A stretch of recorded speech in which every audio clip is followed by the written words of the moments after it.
অনেক ইসলামী দল থাকতে পারে, কিন্তু যেমন ইসলামী দলগুলো যেখানে জড়ো হয়েছে, বিশেষ করে একটা দল আছে তো বিএনপির সাথে, দুইটা দল, আর বাকিগুলো আছে জামাতের নেতৃত্বের সাথে।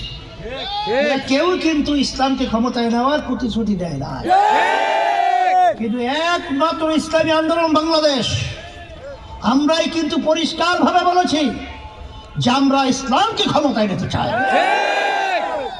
তাতে কে সমর্থন করবে কে করবে না এই চিন্তা নিয়ে তো চললে হয়তো ইসলামকে হারায় ফেলতে হবে, হয়তো বা মানবতাকে হারায় ফেলতে হবে, হয়তো বা এই দেশের কল্যাণকে হারায় ফেলতে হবে।